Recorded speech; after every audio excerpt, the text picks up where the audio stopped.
I'm Dan from Sodo Pizza, and this is... I'm Matt from Cobble here. And we're here in Bicester. Yeah. At the Cobble cured, I guess, your major production plant now. Yeah. So all of our production is done up here in Bicester, Oxfordshire. And the reason is because we're currently doing this thing. I wanted to just chat to our core suppliers that we've been using over the years, because our ethos as a business is to use local produce, work directly with producers, so we have full traceability as much as possible with our produce, because I think that gives really adds to the flavour of the product. But I remember I was on the way to visit Alice, Growing Communities. This is who we've also done a podcast about. I think probably the first visit I went to see her back in 2013, and I picked up a copy of the Evening Standard, and there was this article or story about you guys in Islington making charcuterie under the name Pico Salumi at the time. And I think that day I phoned and said, hey, can we get some charcuterie off you? So can you maybe take us back to that time and how you started and where it came from? So I guess just before that moment then, so I'm a butcher by trade. I actually trained in a butcher shop, which the village is out that window. My parents' garden is kind of over there, the village where I grew up. Hence why you just employ only family members. Yeah, we are a mafia. I grew up in a village, but I was working in the butcher shop and I trained as traditional English butcher. So by the time I finished school, I was sort of basic butchery. Why butchery? Why like at 17, 18, you're like, breaking down carcasses? So, I was about 13 when I started. It was a really good village butcher shop, and we used it as somewhere to procure our meats from. My older brother started working in there, and he was like cleaning up trays and stuff. And I was doing paper round, and they needed some more help cleaning up trays and stuff like that. So I used to go in after I finished paper round, and when we were washing down the shop, it was just it's a job. It's mostly cleaning and stuff. But I just really enjoyed it, and the chap who ran the butcher shop was really keen to just, if you showed any interest to learn, he was happy to teach you that you use a knife and start with basic stuff. And by the time I finished school, I could just about break down a lamb and a pig and a bit of beef and stuff like that. So then straight out of school, I can say this now, so I'm going to by the time I finished school, I was I just started working as a butcher full time, and I did. That's going to be quite a physical workout for, I guess, somebody in their kind of late teens, like breaking down a sheep or a pig, which are quite big animals, really, to be going out with a knife and a saw. Yeah, I was. That didn't really faze me, to be honest. We grew up in working in the garden and stuff like that, and I was always quite into sports and stuff. So in terms of getting stuff done, it wasn't really an issue. I think what was really good about working there, it just helped you get. When I was really young, I just liked having some money to buy some clothes and stuff like that, and CDs and things. I guess most importantly, I just liked to work like a proper person. It was really nice to be treated a bit more like an adult, and be. So you didn't go to uni, you were like, I'm not off to uni, I'm just going to take this apprenticeship and go with butchery. Exactly, yeah. I did actually really like food though. I did want to be a chef, to be honest, before that point. So I always liked cooking, I loved trying new food. And I guess I was thinking about becoming a chef anyway. And then I just sort of fell into doing butchery and just really enjoyed that. And after chatting to a few chefs, I found out that it's terrible hours. And I much prefer waking up in the morning, getting home and having. So I've always starting work at 5 in the morning, not an issue, and finishing for 3, 4 in the afternoon is much more what suits me, to be honest. Just completely the opposite to chef life. I just enjoyed it though. I guess when I left school as well, I didn't really know what I wanted to do. It's not like there was anything at school that inspired me to stay on at school. There was nothing that I really wanted to do to go to college or university do. I did my butcher's apprenticeship, which it's quite a basic apprenticeship at the beginning, particularly when you're working in your local butcher doing. Yeah, so they come out and they do. They come out from the college, meat college, and they check that you can break down lambs and pigs and stuff like that. But obviously, probably finished the course in a year because I was already doing all the work to be honest. So it was just a bit of paperwork to do and stuff like that, food safety things to catch up on. Then I did a business management apprenticeship specific to the meat industry straight off the back of that. So that was just more kind of follow-on, just to understand a little bit more. And I was kind of thinking to maybe running a butcher shop or something at that point. Then I appeared on a BBC TV show called Young Butcher of the Year. You have to pull that footage up from somewhere if you I can. don't think you'll be able to find it. Yeah, you know the ways. So that Slice that in nicely. yeah, so that was on BBC Three, and it was like a season, a show they did, but every episode was a different thing. So there was the butchers, mechanic, hairdresser, and I was obviously the butchers one. I was runner up in that. I was probably the youngest person in it by quite a bit though. Most of them are like 4 or 5 years older than me, and I was like 17, 18 at the time. Oh wow. But it was a brilliant experience, and met like these people, and it was great fun. And then I got that kind of, I guess, made me sort of start thinking like I would like to. I was learning butchery from one butcher shop where you do it a certain way, and I guess it's quite nice to see other people doing stuff completely different. In butchery, you can get the same end product by doing it in a whole different way of doing it. So many ways to skin a cat. Exactly. So then that kind of like really got me sort of what else could I learn? How else can you do stuff? So then I ended up taking I got offered a job at Jamie Oliver's butcher shop in London in the city, which was an incredible shop to work at because it was a super busy restaurant, and we were aging beef for sort of 8-9 weeks down in the aging rooms in the basement of the shop. Is that for barbacoa? Yeah, that was a barbacoa, yeah.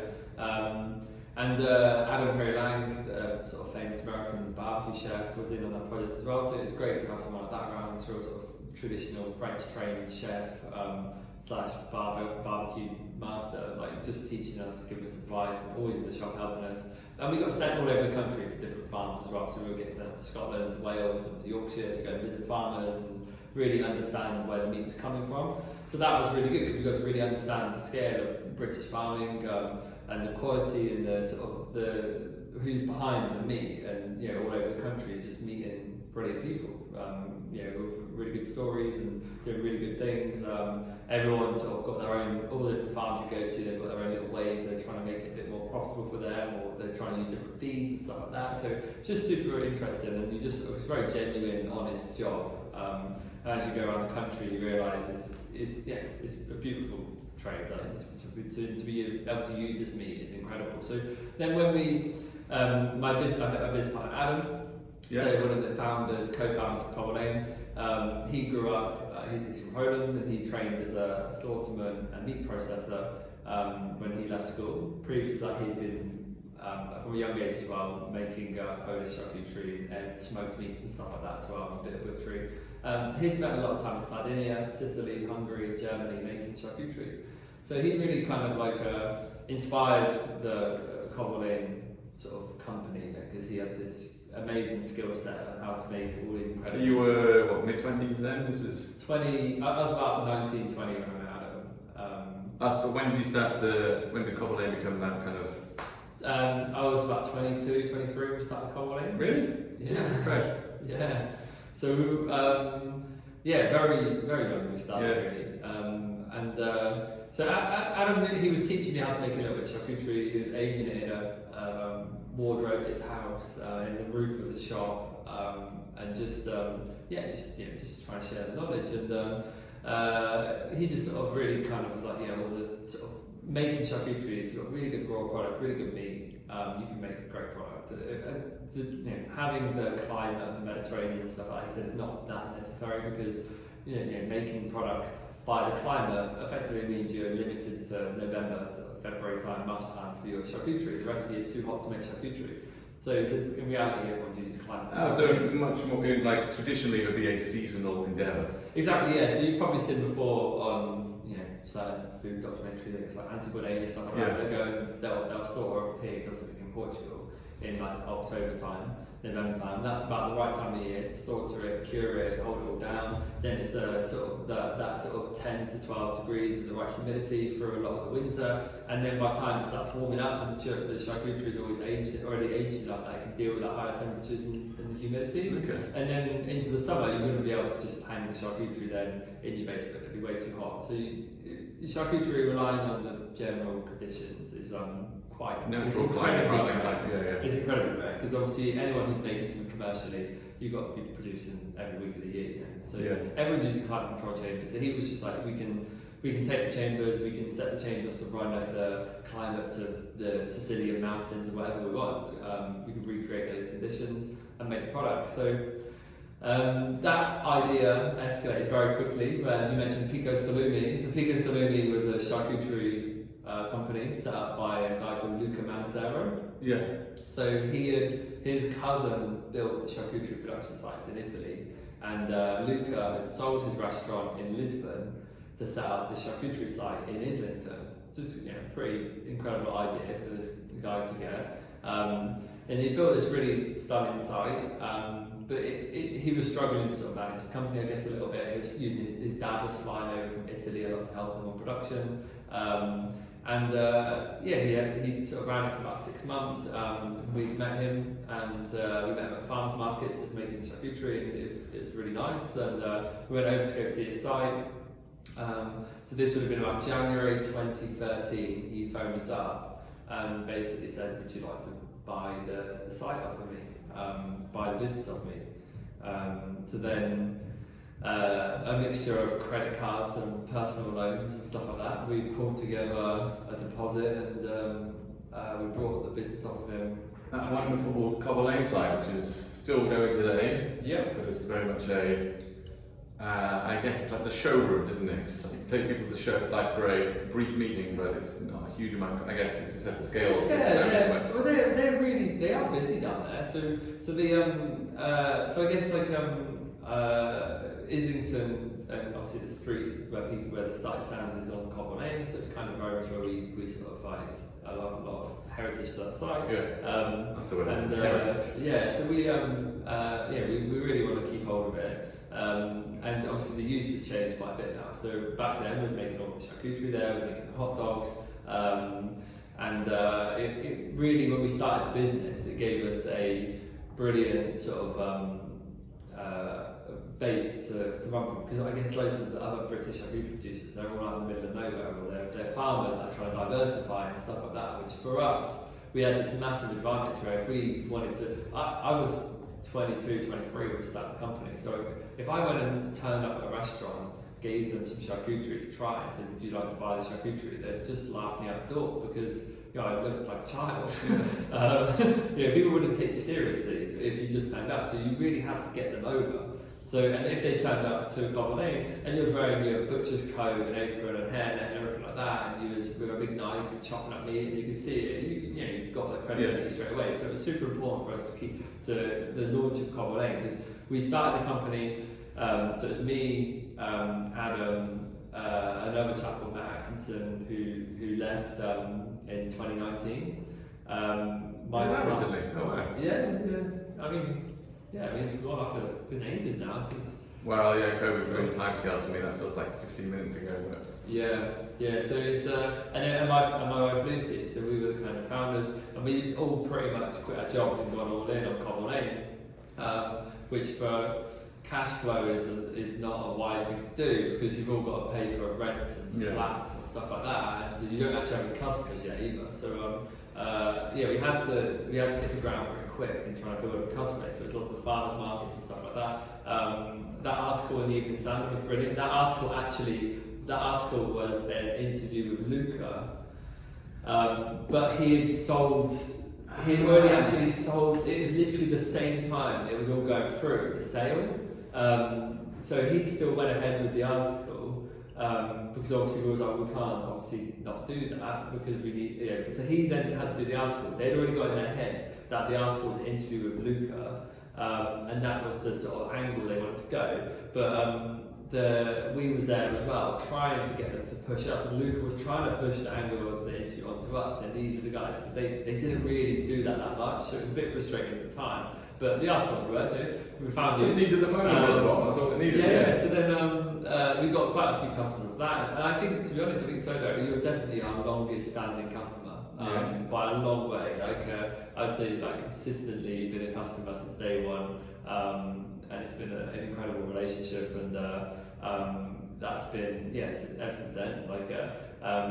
When we first started, we needed customers that were excited what we were doing, and at the same time flexible with what we were doing, because we was very hand to mouth with the meat we was getting in. We couldn't go to a restaurant and say we will give you X, Y, and Z every single day of the week, 10 kilos a day or whatever. We couldn't do that kind of thing, because we needed customers that could be like, hey, this week we're going to have these products, this week we're going to have these products, and we needed to kind of work with the customer a little bit to make sure we've got something for you, but we couldn't necessarily guarantee we'd have the same thing every week of the year, because we were still trying to develop the range, whilst obviously function in the business and actually get some income. So the first core restaurants had to be super understanding of how we ran the business, the fact that we were sort of just trying to build up some stock of certain lines, and we were still developing the lines, so we get feedback from the customers as well, feedback from their customers and what they thought of it, to any adjustments to the flavours. So the beginning was quite a challenge. But again, was it built into the start? It's going to be UK meats. That was based off your experience seeing farmers and working with farmers. Definitely. So that was the whole point of doing it. Because if we didn't use UK meat, then why would you buy it off of us? Because if we was using continental meat, then we're. Well, I guess that might have made life a little easier in terms of it being consistent in terms of produce a certain product, or. It would have been cheaper. Okay. It would have been cheaper. The European meat, particularly back then, was insanely cheap. Like the Danish pork and stuff was nothing. But at the same time, but then you at the end of the day, then if we're making a fennel salami with the cheapest pork from Europe, and there's also 100 other producers making fennel salami with the same cheap pork, then what's the point of coming to us and not just go to normal wholesaler and buy standard charcuterie? So from our point of view, it was really about using the British meat, because that was where, I guess, working for the Jamie Oliver Group, it was kind of something you always saw. They were trying to, everything had to be British, all the meat had to be British, and they were really strict on that across all the fresh meat. The charcuterie was the biggest problem, because they didn't have any British charcuterie, they didn't have any traceability. Before you, I can't think of. I think there was maybe one charcuterie company that came up in Hackney Wick a few years ago. I don't know if they're still going. Are there any other UK charcuterie? Blackhand. Blackhand, yeah. So he made some really good products, but he finished up probably about 2019. I think. There was, when we first started, there was about 6 or 7 producers. So there was Treaty Farm, there was Woodall's Hams. There was a few Capriolas, and a few of them. A few of them have dropped away now, don't exist, and there's loads more. There's probably about 100 producers now, though. Oh wow! So it's really grown a lot. But I would still say doing UK charcuterie with UK meat. Exactly, yeah. But I would say we probably account for not even 1% of the charcuterie consumed in this country is produced by us as a British charcuterie company. You don't account for 1% consumed. What about produced? Oh, in terms of produced, everyone producing charcuterie in this country will be producing with English meat. But in terms of what the amount of charcuterie consumed in this country is. No, but exactly. How much is consumed compared to how much is produced? It's you must be a reasonably large player in terms of the amount produced in this country from UK meat, right? Yeah, I would say. But I get loads is imported. Yeah. But in terms of so I guess that's where British charcuterie is a bit. I guess no one really talks to each other that much, unfortunately. There's not that much communication between the British charcuterie. So you don't really know how big some of the other producers are. I don't really know how much. It's interesting to see different industries nowadays. Some industries there's very incestuous, everybody talks to each other. Others, everybody hates each other. And they all know each other. Others just don't know each other. I think we just don't really. I think everyone's just so busy. It's hard, but I think British cheese is what Neil Yard have done with British cheese, and the way they brought everyone together to really really challenge imported cheese. If it wasn't for that collective of bringing them together and everyone singing the same sort of message, would British cheese be as popular as it's today? Probably not quite. And I think with the British charcuterie, there is a point where like at some point everyone's just going to have to like accept like there's no competition between it. This is what I'm saying. There's so much imported charcuterie coming into the country that there's so much market for it. Completely untraceable sources. Who knows where these come from? Who knows how the animals are treated? Exactly. I mean, Danish pork is like notoriously. I mean, it's still, I guess, just awful. Yeah, so I think the standards have a lot of things perhaps have been eliminated in Europe. Although I think they've been eliminated by I think they've been eliminated by law, but I don't know how. I know a lot. I know if it's changed. I know when they changed the law, a lot of them all basically agreed they weren't going to adapt to the higher standards, which was being enforced by them. And if enough of them did it, they'd get away with it. Sort of. But yeah, like I said, there should be no competition between British charcuterie producers. Like we should really. Yeah, the competition should really get rid of the imports. And that was like our biggest when we first started. That was the reason in doing what we're doing. If we didn't use UK meat, then it would have been. But also, from what I understand, you're using meat that otherwise would not be used in the UK. So you're keeping it in the country by finding a way to use the big sows and the sow meat you're talking about there. So the sow meat is the retired breeding sow. So these are much bigger animals, 250 kilo plus dead animals, whereas a regular pig is a commercial pig 60 kilo, slow growing sort of large pig would be like 75 kilos. So these are huge, they're massive, and absolutely no good as roast pork joints.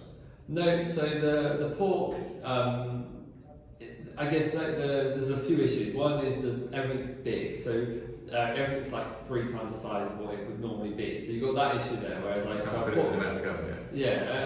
pork chop's going to be like the size of a dinner plate sort of thing. So you've got that issue there. Where people just want this, what they're kind of expecting. And then the meat is quite dry, quite dark as well. It's got a lot more fat in it, a lot more marbling in it. And it just doesn't really, it's just not, I guess like if we had been using it forever, we probably would have found uses for it, because we just don't eat it in this country at all. And because of the dryness of the meat, and the fat as well, the fat's really oily and soft and buttery, which is brilliant what we're doing. When you made if you made just minced or made English sausages, the fat would melt out the sausages because it's much softer, and you'd be left with the meat in there, and the meat would go quite crumbly and dry. So it doesn't really suit even that manufacturing side of what we do in this country. So then there's not many people who actually process the sows in this country because they're much bigger animals. So if you're a cutting plant designed for a pig, and then all of a sudden, effectively a small cow comes down the line, your cutting line's not designed for that. Like nothing's high enough, nothing's big enough, the blades aren't big enough. So not many people really want to cut it up either. So they'll get slaughtered and shipped over to Germany as whole animals. And over there they'll be used pretty much for charcuterie production, so it's perfect meat charcuterie production. In Germany and Italy and... Yeah, so most of it, they will all go into Germany, and then all the meat from Germany will then feed out to charcuterie production in Italy and Germany and around Europe. So all of the sows from the whole of the continent of Europe will be kind of going into these cutting plants in Germany, sort of working its way out as the meat. And there will be similar sizes in like ex-breeding sows. Yeah. I mean, the sows can vary a lot. They can vary from 150 kilos to 300 kilos, but they're still bigger than you can process really generally. Yeah, so we have a standing order for about 50 sows a week. The sows get delivered to us. We get a mixture of because we can't break down the whole carcasses. We've not got a massive team, so breaking down 50 sows a week would need another bunch of staff and another cutting room and stuff like that. So the cutting plant to break down the sows into what we would call in the trade as like primals is really important to make the relationship work for getting the sows. So we'll get out of those sows, we'll get all the collars, the bellies, the loins. We'll get lean trims, fattier trims, and we'll get like the cheeks. So we utilise the whole animal.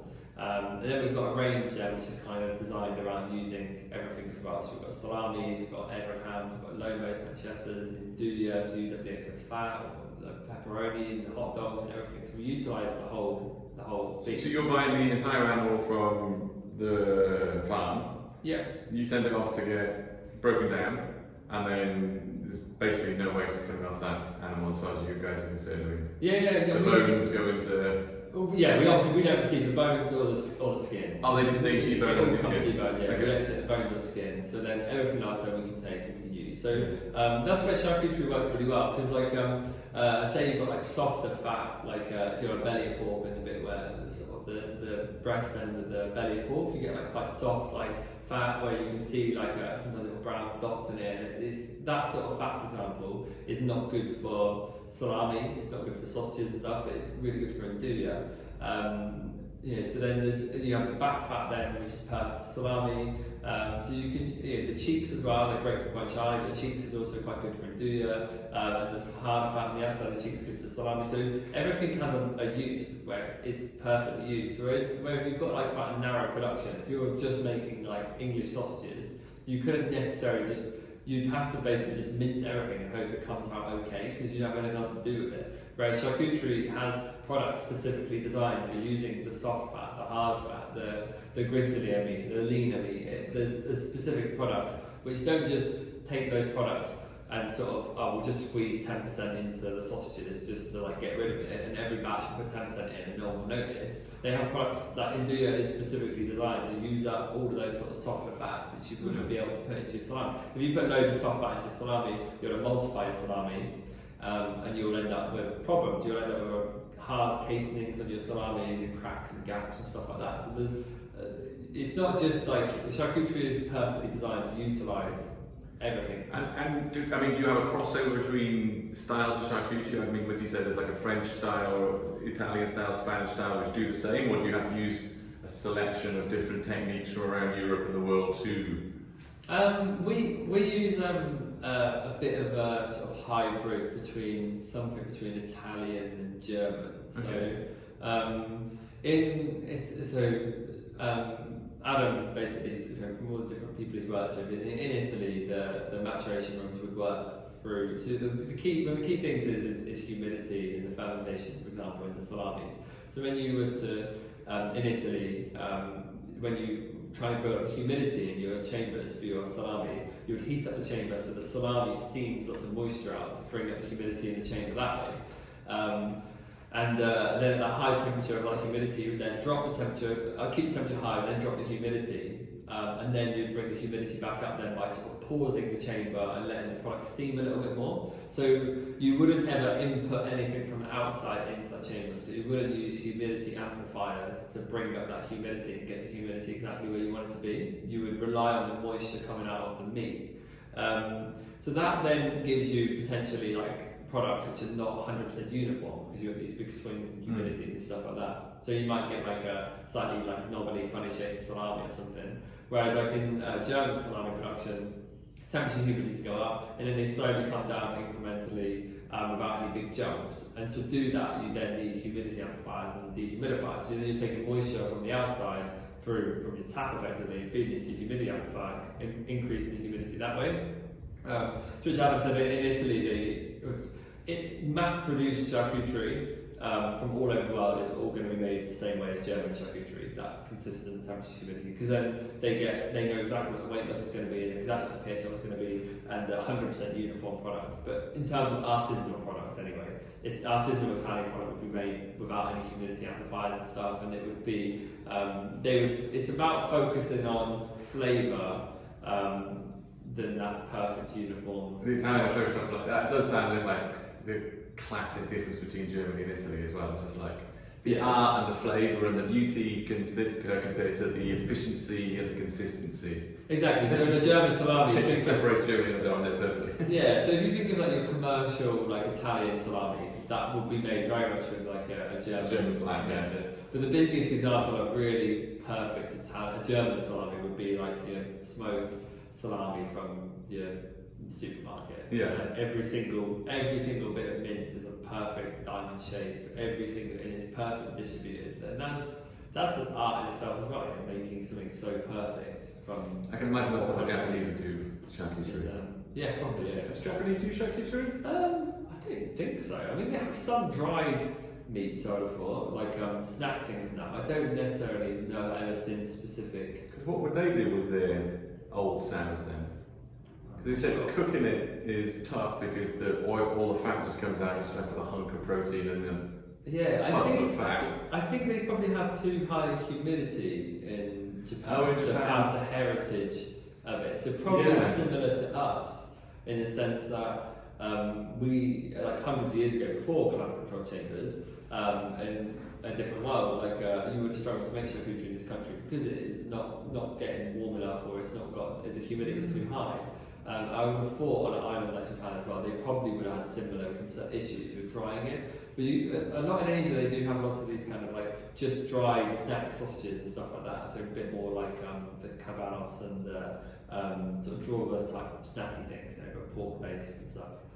So they probably have stuff like that. But Yeah, I never really thought about that in terms of how charcuterie is. Because I guess humans have developed lots of techniques to preserve food over the years. Lactic fermentation being one of them, and that's ubiquitous worldwide in pretty much every culture. That's just as easy as getting an anaerobic conditions for some kind of vegetables where they, you can do that anyway. But charcuterie is just isolated to areas where the climate allows it.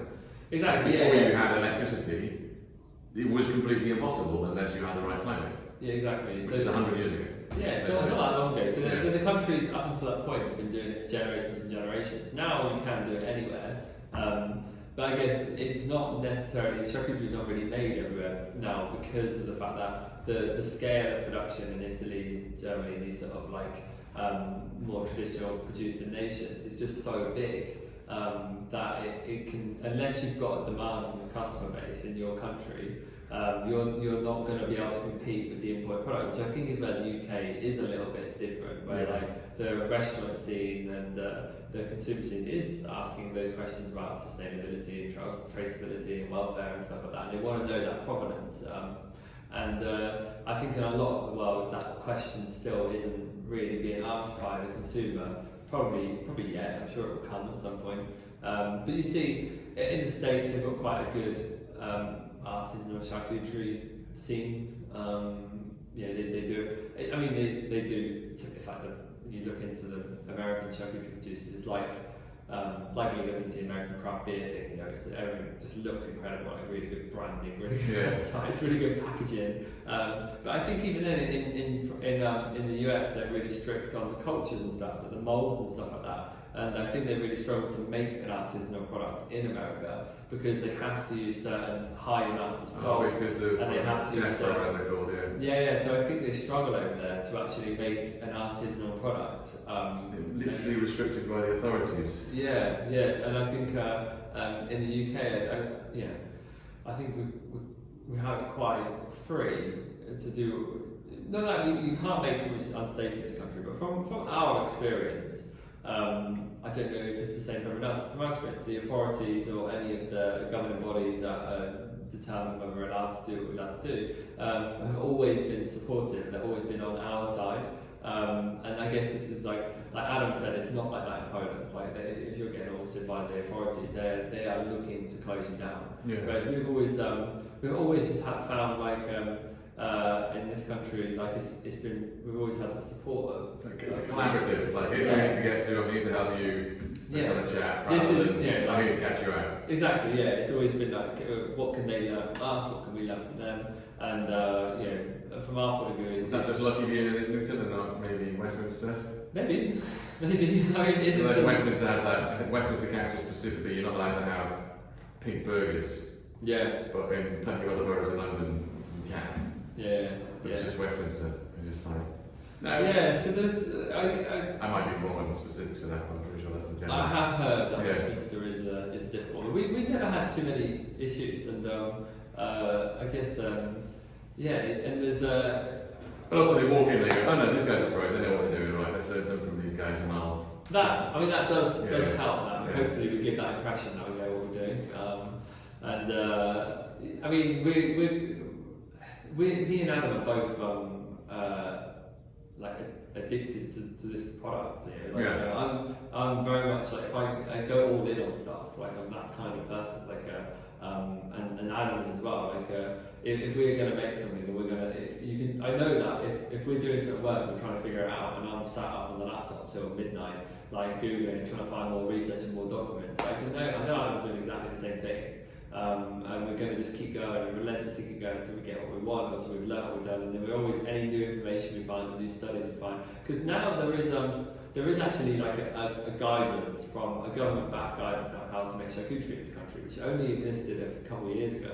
So I guess basically, when you said I just wouldn't, because I mean I know like when I started doing pizzas in late 2000s, 2010, like googling sourdough pizza recipes, it's like can't Google it, it doesn't exist, and now it's everywhere. So you have to just try and work it out and research and find out the intricate details, and then you become reasonably proficient at it. And I guess like from what we're doing it's like you learn. There's two sides of it, isn't it? There's one, you learn how to make the product, and then the other side of it is you learn how to prove your due diligence. Like, like you're actually consistently making the product that's safe. That's the sort of the trickier side of it, I guess. But like we for a mixture of like when we first started, it was books. There's some incredible books on charcuterie production.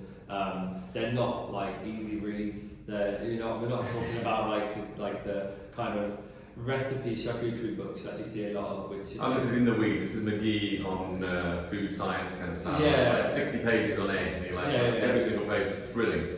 That's kind of where we're at. Like you're really digging into stuff, and you're like looking through like pages and pages of stuff to try and find stuff specific to a certain bacteria or something like that. But then slowly over time, you build up a really good portfolio of how we make a safe product and testing and stuff. And we've been doing it for over a decade now. We've not had any issues or anything like that. And so we've got this whole backlog now of data and science and testing and results and everything. You're already getting the HOs when they come in, essentially. So it's So how has the sourcing of meat changed over the last 10, 12 years since you've been doing this? Have you found in terms of the UK, has it been changing in the farming world and I would say access to meat and the quality, or how you've changed, or things you found out, expectations you went in thinking we need to do this, actually that's not what we thought it was? I would say there's less, we hear from less small farmers now. Less small farmers now? Yeah, less small farmers now. So we used to quite often get like emails from people with like a dozen pigs a year and stuff like that, saying, "Oh, can you make some charcuterie? Can I sell you 2 pigs or something like that?" You used to get that sort of stuff quite regularly. I'd say it's probably like 4 or 5 years since we got those kind of emails. So I don't know if that's just anymore. It's just not out there. I don't know whether that's that can be a mixture of things. I mean, people will just find that the legislation has been slowly getting harder and harder to do that kind of thing. Or I think to raise pigs. It's got trickier, and like, the paperwork gets a bit more daunting every time they change it or update it. But then the other side of it is less people that interested to do it. That's the other side as well. And there's hardly any slaughterhouses in the country as well. That's the biggest thing. I would love to have some pigs in my garden. But the issue I've got is like there's no small slaughterhouses nearby. Because I guess that's been contracting over the years from so there was every village had a slaughterhouse 50 years ago to now. So there was the nearest one used to be in Lockhampton to here, so that was a small slaughterhouse, and they very close to Jeremy Clarkson's farm. That sort of house right next to that area of Oxfordshire, and they closed down I think 18 months ago. All the butchers were like the sort of they were all quite old, and I think the site was at a point of like disrepair where no one wanted to take it on. Probably needed £1 million thrown at it or something to get it up to standard. So they just closed down, and lots of these. So the issue you got now is that the slaughterhouses in this country are processing like 1,000 pigs a week easily. And there's no nuance to it. Everything has to be kind of, as you say, it's like. Well, they don't want to deal with a small amount. That's the issue. They don't want to deal with us shipping in a lorry of pigs. So then when you turn up with your 3 pigs or something, they don't have time to shoot them early after you. That's the issue. These bigger places, they don't want to do private kill. That's how in Europe a private kill would be like that. They're dealing with so much pigs. That's the other issue they've got, is that they've got so many pigs going through the system that the other issue you have is like you've got these ginormous slaughterhouses. If you stick like 2 or 3 pigs in it, like, and you're 100% sure your pigs are going to be the ones you get out the other end and stuff as well. It gets really tricky to manage and track these like small amounts of, and they require just as much paperwork and handling throughout the slaughterhouse as a batch of like 50 pigs, or like 2-3 pigs. And it's so tight, like the money in the farming industry now, that every single thing has to be perfectly efficient for you to make any money. So then the slaughterhouses have to run like that. So I guess it's like a whole bunch of reasons have led to the slaughterhouse. Regulations getting harder, which is probably for the right reason, to make stuff safer, because some of these places were pretty old and dirty and needed updating.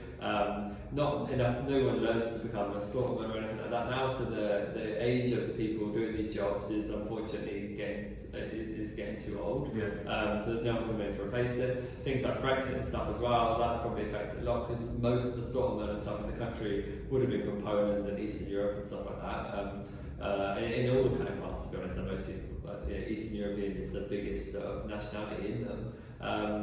So there's a whole bunch of factors now, just slowly just leading to this sort of this system where we've got just it's like I thought we were kind of like out of the 80s, maybe trying to retract back from this idea of just industrial farming, but it seems to be that it doesn't even matter if the farms are small. You can't process the animals anyway. Yeah, process them as an industrial plant where you don't even know if you're going to get your animals out the other side. It might be, Yeah, so I think there's in America they've got like slaughterhouses on like lorries now, so they can pull up at your farm and do it on the lorry.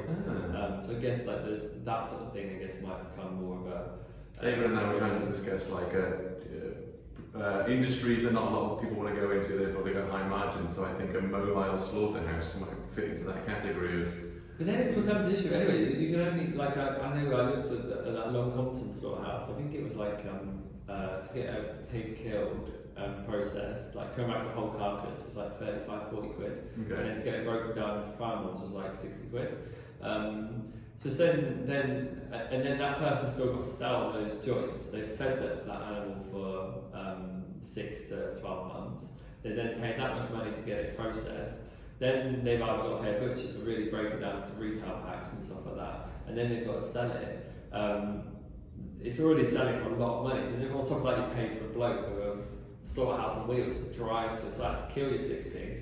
You've not just paid him to kill the 6 pigs, you're probably paying for a whole day's work then. So that's not you're not going to be looking at like 40 quid per head. You're going to be probably work out like 120 quid per head. So then all of a sudden then it doesn't, even if you fix one problem, you produce another problem, the pork's way too expensive to sell anyway. So it's a tricky, I don't know, it's just everything is just naturally going in that direction, unfortunately. I don't really know what anyone could do to change it. The demand, what we pay for pork and meat in this country is probably just way too low. I mean, I think we're finding that with all our food products, it's like, just pay too little.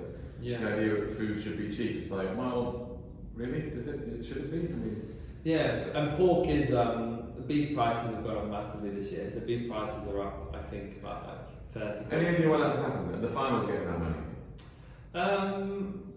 I don't actually know. I would say they probably are, because the prices are going up because there's not enough head of cattle. Okay. It's just supply and demand. It's just supply and demand. Yeah, it's supply and demand. So the farmers should band together like De Beers and be like, we're going to slowly release. Yeah, I think a lot of the farmers have given up. It's just literally done. Yeah, they've given up and they've converted their farms to forests for carbon tax credits and stuff. They pay a fortune to do it, but we don't have the food. Yeah, so the destables the food stability of the country, and we rely on imports. So then the meat coming through, I wouldn't say they're all banding together and trying to manipulate prices. I'd just say it literally is just supply and demand. And I would hope that supply and demand and that extra money is going to the farmer. Yeah, because the incentives, incentives, I guess, are now to not farm rather than farm. Yeah, definitely. You get bigger subsidies for having nothing rather than having something. Is that right? Yeah, it's definitely going that way. Yeah, we've seen that more and more around here. Farmers that have given up on cattle farming to farm trees. So much easier. Don't have to go to 5 Yeah, milk. one thing that would concern me about doing it is if you turn like your 50 acres into forest, and then the government down the line gets rid of that subsidy for carbon tax credits or whatever.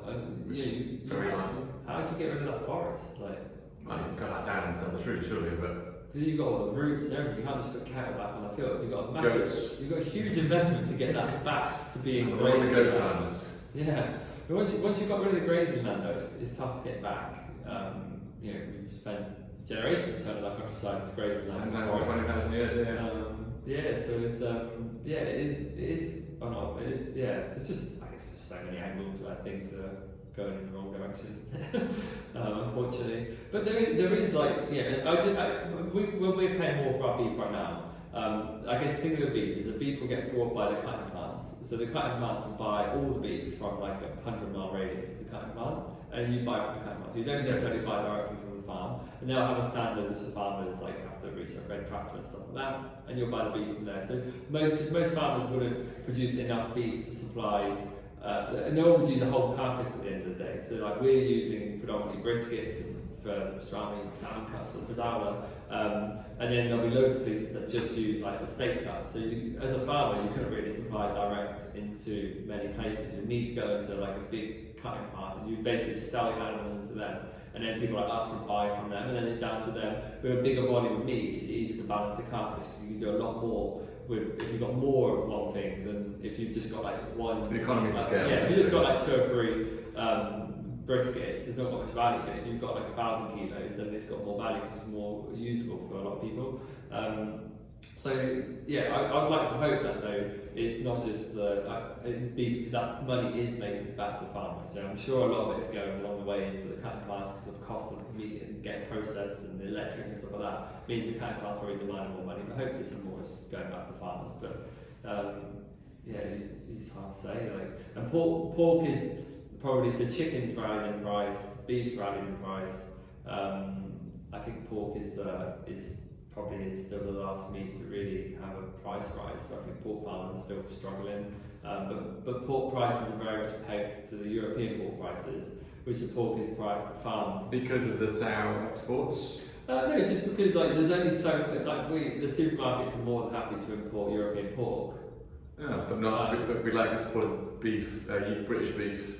Always British beef. So you have British pork and non-British pork in the supermarkets. So you will see the labelling different on certain things, and it will be so the fact that if you're producing pork in this country to a higher standard of welfare to pork from Europe, if the supermarkets are still willing to import the European pork, then there's only so far above the European price you can go with the British pork to stand any chance of selling it. Like you might get 10-20p a kilo premium on your British pork compared to the European, which can work out like 10% on certain cuts.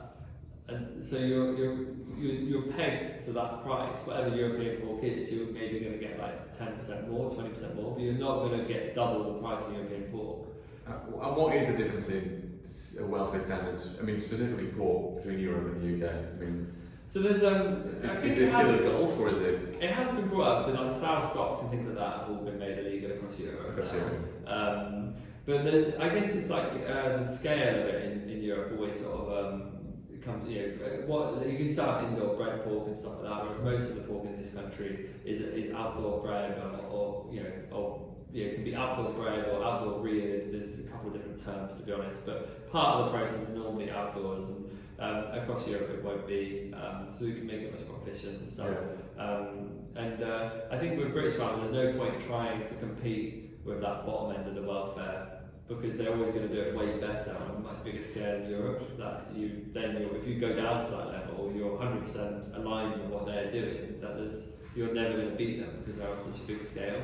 So you have to stay slightly higher in the welfare standards. But I know that the regulations have been they're going up in Europe, but there's been lots of kickback and coming together to not raise the standards.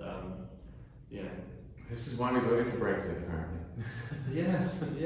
But we're going to need to process something in your home. Okay. And in terms of organic meat, what's your thoughts on that? Organic certification for me. Yeah, I mean, I think I would love to use organic meat, but the cost on organic meat is just so high compared to any other. What does it mean? What is it? I mean, when it comes to meat, because I know obviously, from my kind of view on it is, from a layman, is for commodities, it's great because it means that if you're buying wheat from Eastern Europe or whatever, the organic is probably going to be better than non-organic. But if you're buying vegetables from a local farm, it's like, well, does it matter if they take the certification or not, or do they actually farm in a positive manner that they can tell you about? And as for meats, surely small scale farmers, although apparently they can't fucking exist anymore. So. Yeah, so I think it definitely is a case of like just knowing your supplier, like, you know, and visiting them, because you visit some farmers and they're doing a brilliant job. They're encouraging like bees and stuff to be around the borders of all the fields. They're using the best feed they can possibly buy, like no GMO and stuff like that. And they're working with like local. They're working with local farmers to consume their food waste products as well. So like they might be getting like byproduct potatoes or carrots or whatever, which are like wonky products from a nearby farm and feeding it into theirs. So I think like it's not as all of those stamps of like Red Tractor and Freedom Foods and RSPCA and Free Range, and they're all like a bit too black and white, because the pictures, like, you know, you can go to like a brilliant farm who's doing an incredible job and they'll just have Red Tractor approval, like, and they'll be doing everything absolutely spot on and the product will be amazing, but they're selling all their meat and they're happy with the price they're getting. So why would you pay for more certification when you don't need it? It'll just be another audit you have to deal with every year.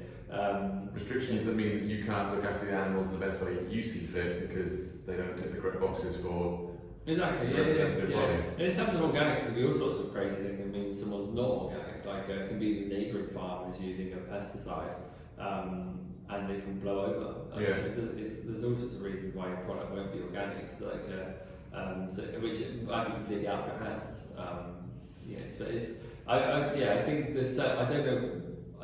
The certification for organic and the cost of organic is insanely high compared to a lot of the other certifications. So there just isn't that much 100% organic meat out there. So, but from our point of view, we just try and just visit people. I think you know when you visit a farm, very quickly whether that person is like passionate, enthusiastic, and got a good mindset for what they're doing, or you know whether they're just trying to like milk it for. Well, you just look at the field. Is it alive? Is there diversity? Are there butterflies? You're like, okay. Yeah. Seems like a pretty good start. They can't be spraying too much. Are they proud of it?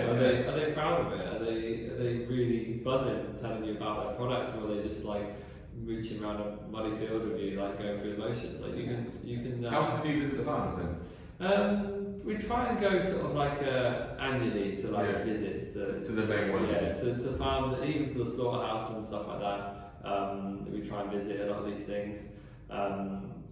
More so as well for like educating like our team, you know. So like it's for all of us within the company. Like me and Adam have been to lots of these places and slaughterhouses. But I guess from our point of view, we want the whole crew to like understand why we do it the way we do, and what we're actually trying to achieve, and what by working with the farmers.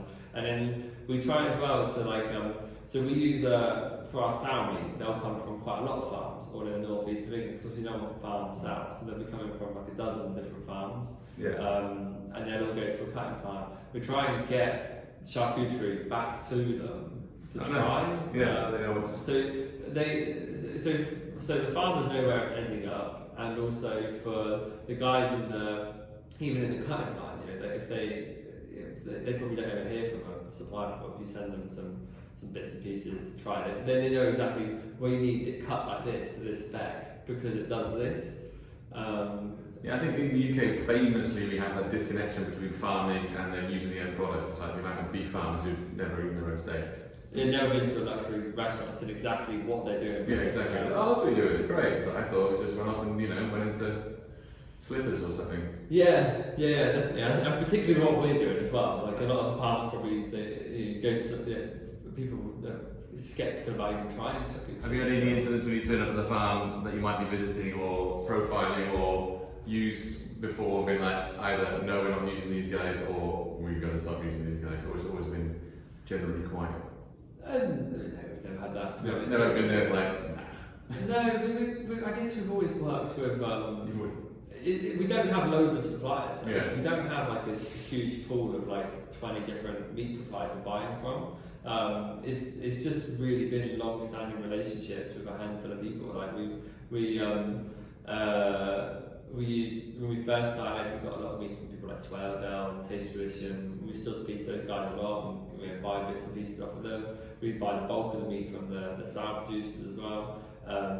And the beef is pretty much always just been from the same supplier since we first started. There's probably 3 or 4 suppliers we've used over the years, but I'd say we've not brought meat off of maybe more than 11, 12 people. Oh, nice. In the whole duration. Full flexibility and knowledge of animal husbandry. Generally, we're quite committed to the suppliers and we use them. Don't really chop and change and move around much. Like there's never really been much reason to drop someone or anything like that. Like it's not.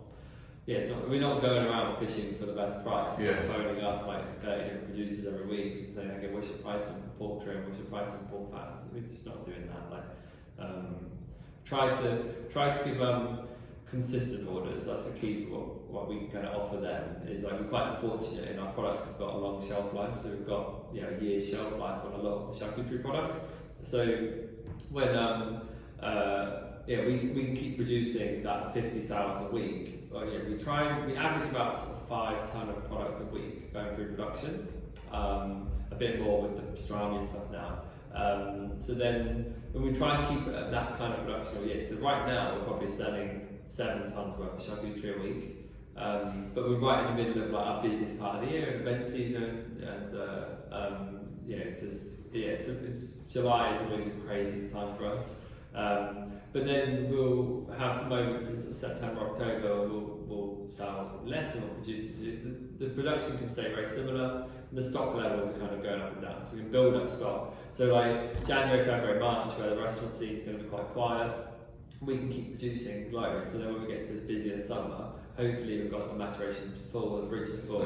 And so then as well, we're really busy in the summer and we're doing all these events and stuff that a lot of the guys might want to come and work on an event and get out production for the week. And the same at Christmas, we don't really want to be doing that much production in December because we might need the whole team on slicing, order fulfillment, putting together online orders to ship out to customers and stuff like that. So we try and get all the production done for Christmas.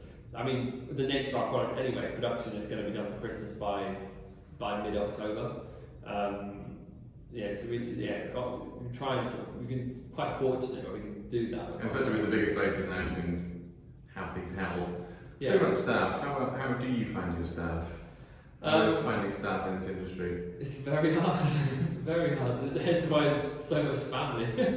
Everybody in there was 2 people who aren't directly related to one of the directors. Yeah. So it is quite an incestuous company. But I'm guessing that is because you just kind of, is it you can't find the skill, or people don't want to work for that amount of money? I mean, is it a combination of everything? Is it? Yeah, it's like, so we're going through, basically the company's explained the family tree of Cobble. It's me, my partner Lucy, and his partner Sabina. Then my younger brother is on one of our sort of production managers. Then Adam, Sabina's daughter, Alicia, she's on order fulfillment and slicing and packaging and stuff.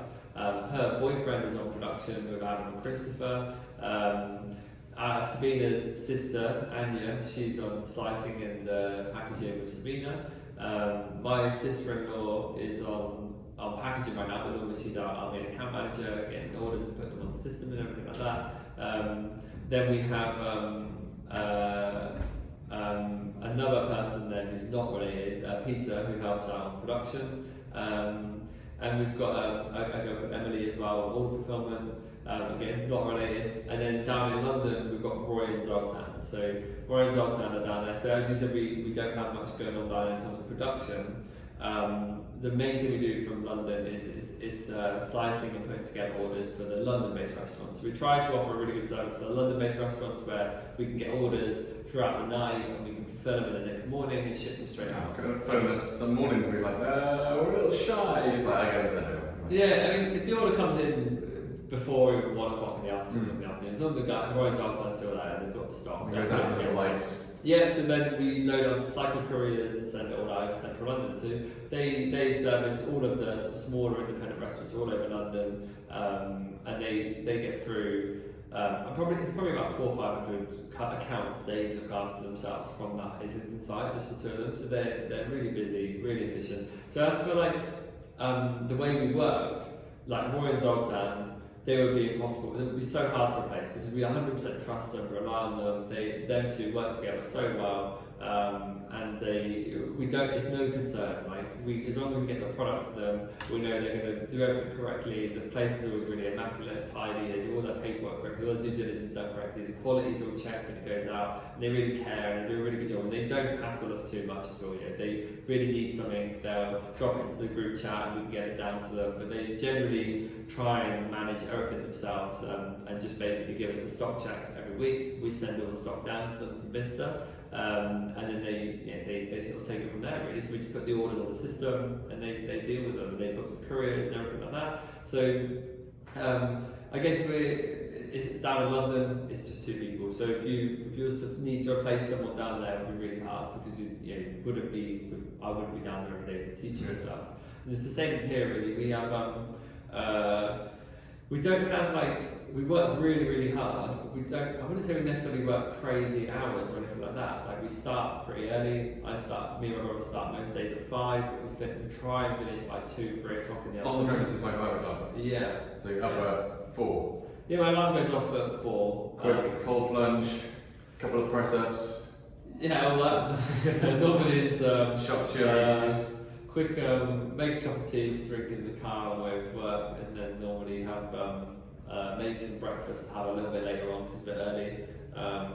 Try and sometimes make an omelette in the morning, but I had a culatello and Emmentaler omelette at 4:15 in the morning the other day, and it was just way too rich for that time of day. Like 3 eggs, loads of butter, charcuterie and cheese, and that was a tough eat. So I normally make breakfast and have it a little bit later on, and it's just sometimes to be honest though, I'll wake up at 3 in the morning and my head is just thinking about work, like what I've got to do. Well, your circadian rhythm's already used to it every morning, isn't it? So yeah, and before I've woken up and Lucy's just. What's up you in bed? I'm normally asleep by 10. Donald Trump, 4 hours a night, happy to do it. Yeah, I've got up before, woke up at 3, I was lying there awake, and Lucy's just said, just get out of bed, go work, just go. You're not going to come back to sleep, you're going to wreck the rest of my sleep, just go. It's like about break that many hours. I feel like it's a check I'm going to have to pay back at some point, unfortunately, but I like to get in early, and the same that we very much work on everyone works very hard, and when the work's done, you kind of can go. We don't have very strict times, and we try and everyone gets in early, gets some time, and then knows we've got to do that day. It's easy to you've got a consistent and manageable staff body because they're mostly family members. So yeah, saves a fortune on HR. Yeah, if anybody joins as well. It's good because you've got a very strong culture, how we're going to work, how we're going to chat to each other, what we joke about, or, tea, coffee, snacks, what we enjoy to have as comforts. All those things are very much how we work. That work culture where one turd doesn't spoil it, where it's just it's either pushed out or brought in. Exactly, yeah. So when you've got this sort of real core of family who are all very much working very hard to know exactly what the end goal is, it definitely helps when someone joins. You've just got to. If you didn't really fit in, you probably wouldn't. I'm saying the last time. Most people, we've always had really good luck with people we've employed. Everyone's just been nice people. We don't ever employing people is hard. We don't really ask for anything in particular. We don't ask for any particular skill sets. We normally just try and meet people, get them down for a day, and if they're enthusiastic, they like food. They're excited what we're doing, that's normally enough. I've so given up on trying to read people. It's just you meet somebody okay, you're not completely in, let's go, let's try. And then the amount of times you be this is the next star, they're going to be fantastic, and 3 days later there's just a no-show and you never see them again. Or somebody else, this person is useless, they can't, they've got 2 left feet, it's and then a year later they're, an absolute star. It's tricky, I always feel like people are, we basically need people to be moving quick and getting stuff done fairly quick. If you're packing stuff and you've got 1,000 units to pack, you need to get it in the bags and through the packets quick. And some people, their hands just move quick. Yeah. And some people, they just don't. And you very rarely see someone go from someone who can move stuff quick to someone, it's just something in it. Like you can't speed people up to some extent. Like I feel like if people come in and they can work at the pace they're at, and they're happy to do that and they're comfortable at that generally works. But we've been looking for employees lately, and we had I think 50, 60 people apply for Indeed, of which we managed to get about 6 of them to come here for like interview and walk around the site, and we offered the job to about 5 of them. They just didn't answer the phone ever again, didn't answer any text, email or anything, so it is really hard. Like, it's like, why? I've had it here. You've gone to the trouble of applying for the job, you've answered the phone, you've come in for an interview, you've done a trial shift, and now why put the energy in? Why go that far? Yeah, it's really frustrating. It is frustrating. And we've got like for around here as well, we're offering like a pretty good gig. You're going to be off at the weekends. Most days you're going to start early. Most days you're home by 3 o'clock. Yeah. Like, you can start at like 7 in the morning, and most days. Has there been any restriction on your business, just not having enough people, or have you managed to fill that gap with staff members, or just how you design it? It is a restriction at the moment, I'd say. Like, there's probably we get everything done, and we're not working any crazy hours or anything like to achieve. I guess the issue we have right now is we just me and Adam are probably a bit too much involved in, like, I just spent today slicing meat. Like, we did 400 kilos of meat before we came in today. Like, I was on the slice one morning. I've been doing that the last week straight. So I guess I probably would like to be working on the company a bit more than within it. We've gone rather than in. So that would be that. But you go through spells, where like at the moment we're going for a particularly really busy spell, and we're just trying to adapt to that and get used to it, and get used to the workload that's currently getting thrown at us. But then slowly you get sort of on top of it, and you finally find that member of staff that makes a difference. And you wonder why you're worrying all along. Yeah, then then it all starts to level out again, and then you start stressing because they don't need you in slicing and packaging. You said you're busy. Let's talk about that. You've got a few large events coming up. Yeah. So we are serving charcuterie at the British Grand Prix. Silverstone. That's next week. Next weekend. Yeah, so we'll be there Wednesday, Thursday, Friday, Saturday, Sundays on site. Then we'll be the following week. We're at Goodwood Festival of Speed. Yeah. On the Sunday, that weekend, we are at the Le Manoir for their Bastille Day celebration. Oh, really? Serving charcuterie, and apparently they have lots of champagne going around. I can imagine. And then the week after that, we're in Northern Ireland for the British Golf Open. So it's quite a full-on month for us this July. And it's lots of products. It's not only busy that we've got to be at these events. We've got to have stations set up with slicers, serving charcuterie, chatting to the customers, going through the products and stuff like that. And that's mainly what we're doing on site here. At the Open, at the formal, we've got like 3 or 4 stations around the place doing that.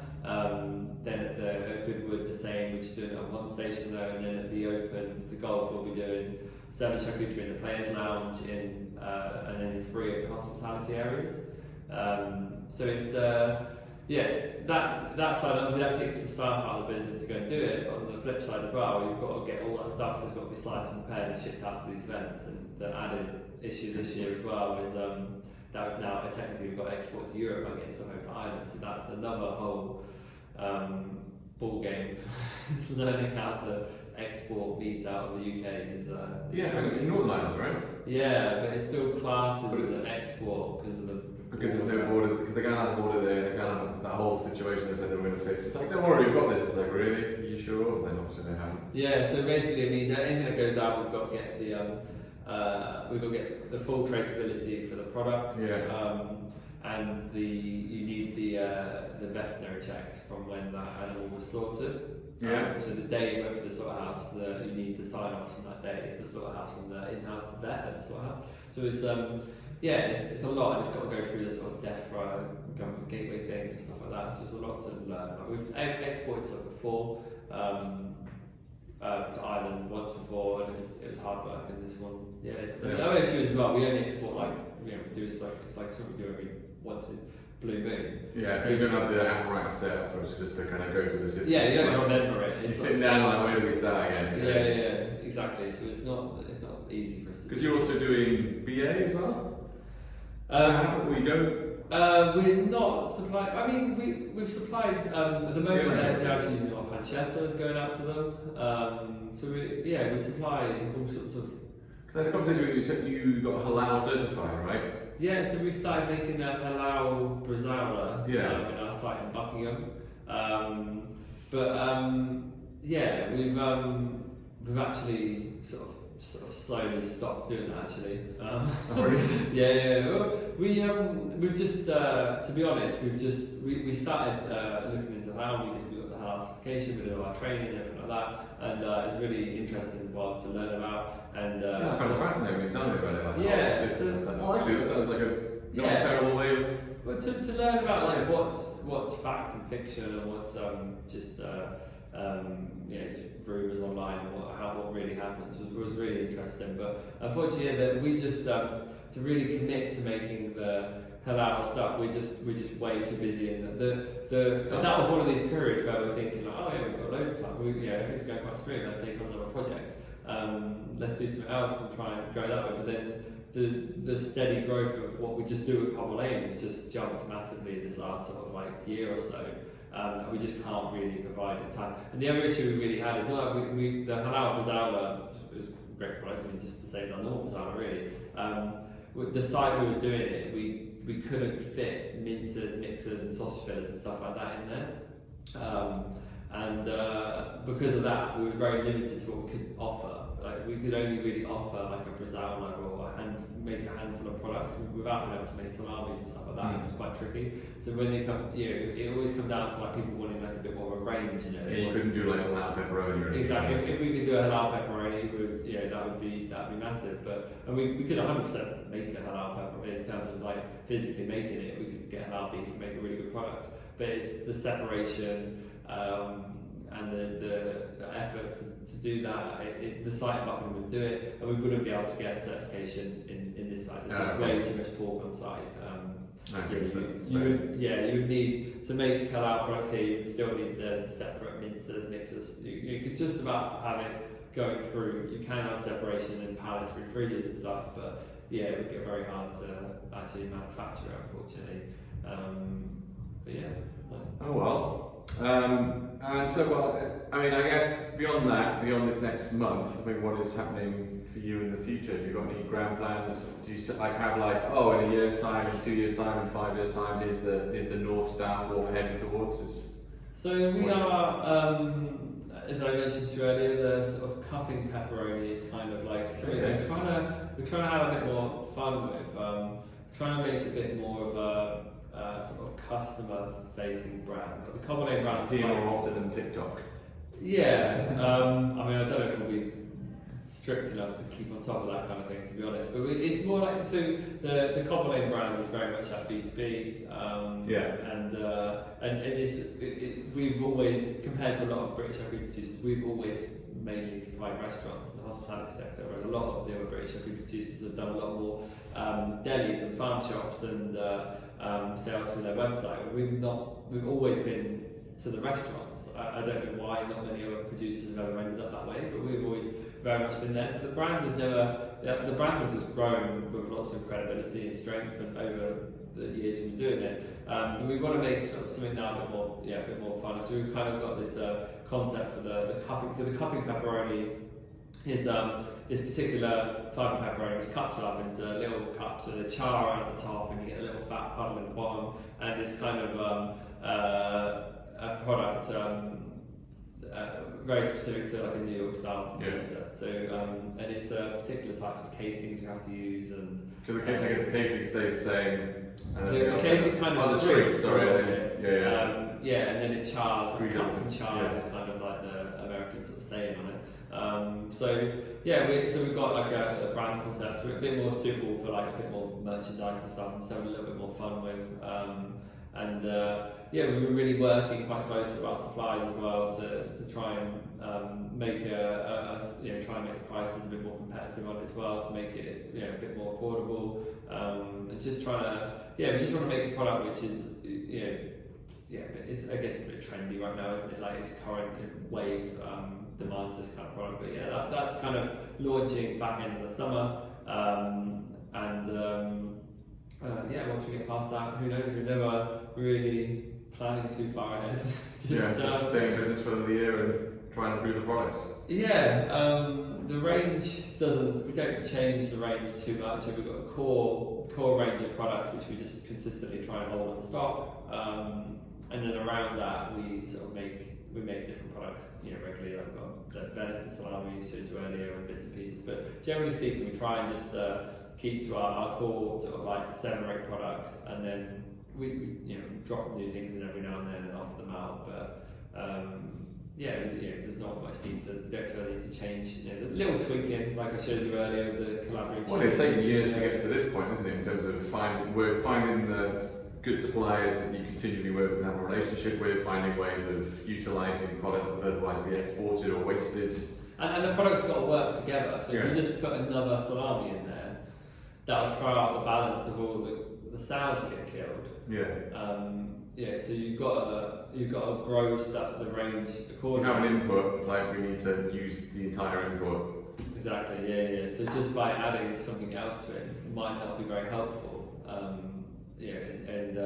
And the other issue, we try to make in terms of our products, like we're not trying to reinvent the flavour profiles of what we do. Like we're not trying to make like a pork and leek sausage into a salami or something like that. We're not that kind of conceptual flavours and putting seaweed in stuff and things like that. All that kind of stuff works really well at farmers markets. And if you was to go to the borough market, when you're buying for a gift for somebody as a novelty item. Yeah, so but if you go to borough market and stuff like that, you took a range of like sausages or salamis and you put all sorts of crazy ingredients in it, people will be all over it. When from our point of view, we've always just stuck to when we're supplying restaurants, we very much have like a customer who wants. They want a pepperoni. So like yourselves, you've got amazing dough. You put lots of effort into tomatoes, cheese, and you buy the best possible inputs you possibly can. But then in the pizzeria, the demand for a pepperoni is still very high. Like you can't get around the fact that the customer base are going to demand a pepperoni pizza. So then we're offering you a product which your customers are going to be like, that tastes like pepperoni, it looks like pepperoni, and this is one of the best pepperoni pizzas we've ever had. But we're trying to, I guess, the people who are making like a higher end pizza, they don't want to then, there's not much product out there on the market which is at the level of the cheese you guys use and at the level of the flour you guys use. So that's kind of where we come in. We're not trying to recreate the flavours of the product, we're just trying to make the products with the sustainability, the traceability, the method and the welfare standards that match everything else on your menu. So like, even like I mentioned the Le Mans Noir, like they have all their own produce, they're growing on site, all their own fruit and veg, and it suits them to use our charcuterie, but then they very much with their menu, their seasonal menu, it's still going to be very much French stuff they're after. They don't want like incredible, they want like crazy big flavours. It's just about they want the traditional things they want. We get a lot as well where like a restaurant they serve at the moment, like they might have a fennel salami and they're serving it really plain, like fennel salami with just like a small plate, like a house-made pickle with it or something like that, and they're serving it like that because it's super easy for the waiters to do. The waiter can just jump onto the slice 6 slices of fennel salami and put a pickle on it and send it to the table. So it takes a load off the kitchen. Kitchen staff are very expensive and hard to come by. So if you can make a small plate which the waiter can deal with and serve straight away, it's less load through the kitchen. So if you're going to serve the charcuterie in such a simple format, I guess you've got a whole menu of incredible items with loads of story and provenance behind it. That dish there which you're serving is super simple to take a load of the kitchen. has to be some reason why you're doing it. Like, it can't just be we're serving this fennel salami because the waiter can slice it and that puts less load for the kitchen. It's got to be in line with everything else on the menu. So then we can then go into that restaurant and we can talk to the waiters and tell them about the meat, the story, how Cobble started, how we developed these products and stuff like that. So they got the same a fennel salami, so it kind of that was what they wanted in the first place. But they've got all this extra information for the waiter to pass on about that product, which they would not normally have with imported charcuterie. So that's kind of what we... The traceable story, yeah. That's where we kind of fit our product range in. We're not trying to, the fennel salami or the soppressata or the pepperoni, they're great products, and the flavour profiles just work, and they're what customers want. But I guess we're just trying to fill the back end of it up a little bit. No, that's why we first approached years ago, because it was UK charcuterie, and I've been proud to tell everybody ever since that that's the only charcuterie we use. So I would always say like Cobble cured pepperoni or etc. Yeah, thank you. So, I mean, it means so much when people put our names on the menu. It still is incredible. We still get like people all over the country like sending me pictures when they go out for a meal of when they see the Cobble on the menu. And it still means so much to us. I think people think because we've been going for so long now, like we've outlived so many of the restaurants and stuff like that we've supplied, and we've been around. So I think people think that we're massive. Like I think people think that we've got 100 staff. You see the way people talk to us in the emails sometimes. Like some of the emails come through, like they're like they think we've got multiple departments for different things. Yeah. And Becky and Andy, who deal with a lot of these inquiries, just like, I can help with that as well. We don't have another department. It's the classic switch the phones over. Yes, this is. Yeah. So I think that's where, and probably where in terms of like our stuff like this is great, because to be honest, we've not really done much stuff like this. Like we've had a few appearances on socials and stuff like that, and TV and things. But generally speaking, like we don't put our face into our brand too much. Like it is Cobble and cured, and it is we don't like. It's not like we front the van, but we put pictures of ourselves on the socials. We probably should. We definitely should. You just got to work out what the algorithm wants, isn't it? Really. Yeah, I mean, we just need to get his faces. Yeah, we just need to put something up instead of the moment we just rely on getting tagged in. So please tag us today in this. But I think that is a misconception of us. People think that we're a much bigger team than we actually are. And we're still a fairly small company, a very small team, very dedicated, hard-working team. And we're open to chat to people, show people around our site, very transparent on what we do, I think just purely the amount of time we're going, I think, and the fact you do see our name on the menu everywhere. Don't mean it like that, but you do see our name. Yeah, people just assume that if you're supplying people think that a big name restaurant, if you're supplying them, you must be making thousands and thousands of kilos just for them, and it's not really the case. Like, working in restaurants, you're like, you don't go through a huge amount. I mean, obviously we do, but I guess when it's on the side dish in pizzerias are a great group for us because you get like pepperoni is always going to be one of the biggest sellers on the menu. We've got pepperoni, and then if you get the specials and starters and stuff. Pancetta, the garlic fennel salami, we've got the soppressata now on this summer menu with the diavola. Yep. So, and then... You've had the air-dried ham that you aged stuff from us before? Yes, we've still actually got that one, I think, that we air-dried for about 5 years, and then I brought it back to you to bone about a year and a half ago, and I've still got some of that, which is, I think it's been in the freezer, to be fair. Okay. I think it's going to be incredible. It will be, yeah, that'll be it. It's very intense. But anyway, I think we've had enough of your time today. Thank you so much. Is there anything else that you wanted to put out there? Not that this is going to go very far, who knows?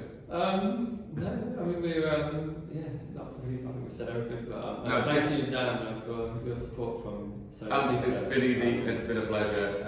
It really is a box that we ticked really early on to go, sorted. We've got our charcuterie sorted, move on to the next problem to solve in terms of traceability and sustainability, quality of produce. So thank you very much.